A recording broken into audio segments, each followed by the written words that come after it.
Congressman, we've been talking a lot about Dr. Fauci tonight, and obviously I don't have much kind to say about him and what a partisan hack he's become. Why is this somebody who stayed as such a prominent voice in the Trump White House? I mean, he seemed to have a good handle on things. I know you seem to have a good handle on things. Fauci didn't, and yet his stupid face was all over the TV. Why?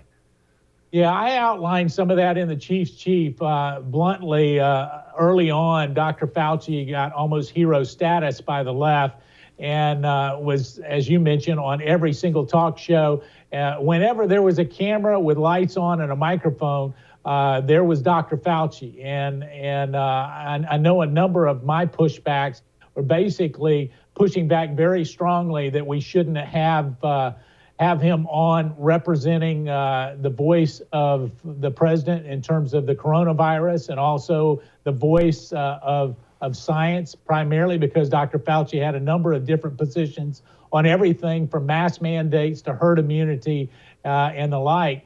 And yet there were some in the West Wing that were closely associated with the COVID task force that continued to want to advocate for Dr. Fauci to go on.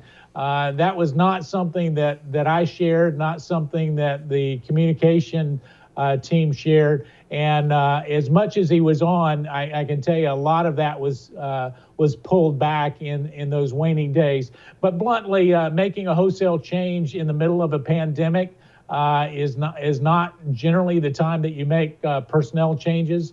But that's why Dr. Atlas was brought in to have another voice out there. And obviously he got roundly criticized by those in the left-wing media.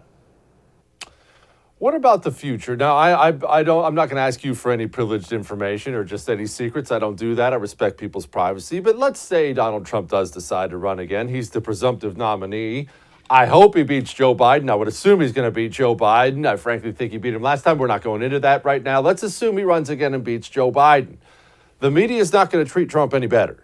The system itself is not going to treat Trump any better. If, gosh, they'd probably treat him twice as bad. They'd be so daggone mad about it. Do you think the hiring and firing personnel changes and things like that, do you think there's a plan in place to improve that for the future? Yeah, there is a plan in place to improve that for the future, Jesse. I can tell you that personnel is key. My conversations with President Trump towards those last days of his first term really was interesting, because he said, "Mark, I wish we knew then what we know now." And we actually had a stack of resumes, org charts, and the like, a number of different plans in place for after November 3rd. And those plans continue. You're right. He hadn't made a decision, but if I were to bet, he's running. He's doing all the things necessary to run.